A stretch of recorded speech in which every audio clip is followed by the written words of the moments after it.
The Scabby one lights the sky. Toltec.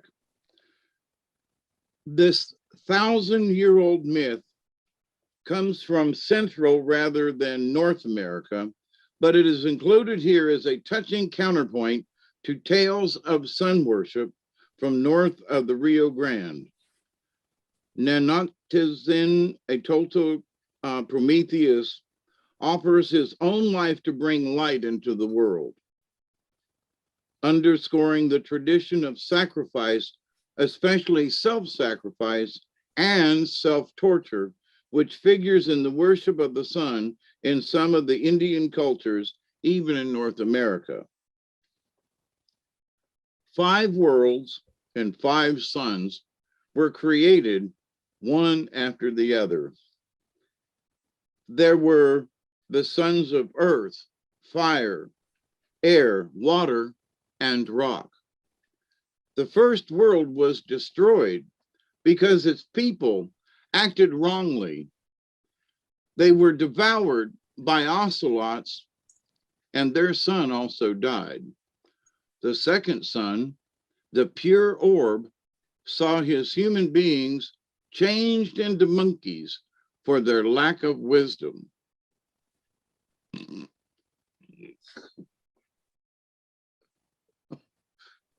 I'm sorry, that was unexpected.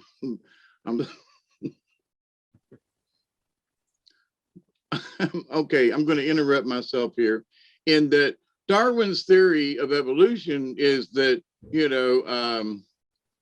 we were monkeys first and then men. And this states that, sorry, they were changed into monkeys from men. Now, that's just an interesting twist. I'm sorry. Sorry. I didn't mean to, it just tickles me is all, Mm-hmm. Good point. Good point. The second son, the pure orb, saw his human beings changed into monkeys for their lack of wisdom.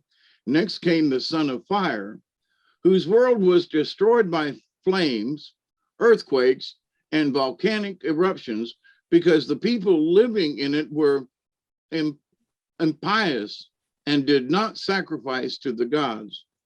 The fourth world perished in a great flood, which also drowned its son. Before the dawn of the fifth, our present world, all the gods assembled in darkness to decide who should have the honor.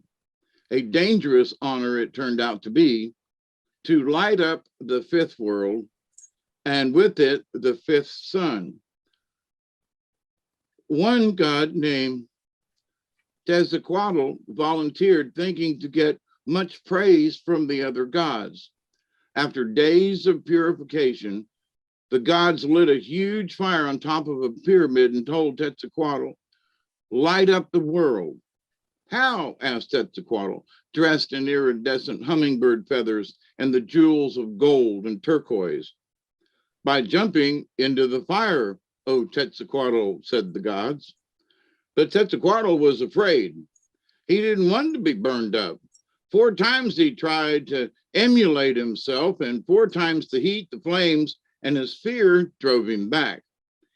Then the lowliest of all the gods, Nanotizin, dressed in humble garments of woven reeds, misshapen, ugly, and covered with scabs, offered to renew the world and light up the sun by jumping into the fire.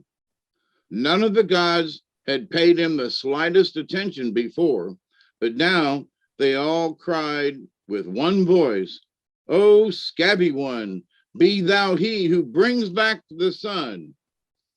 Without a moment's hesitation, Nanotizin hurled himself into the flames, burning up with a great crackling sound, his blazing garments of reed lighting up the sky. And ashamed of his cowardice, Quetzalcoatl followed his example and was cremated also.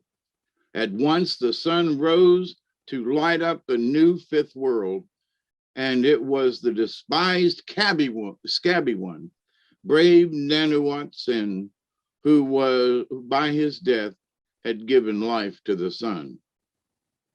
based on a Nahua version of the lost Toltec legend. Be the frequency you want to receive and send those people out there that need some love, because obviously, as y'all saw, folks, there's quite a few out there.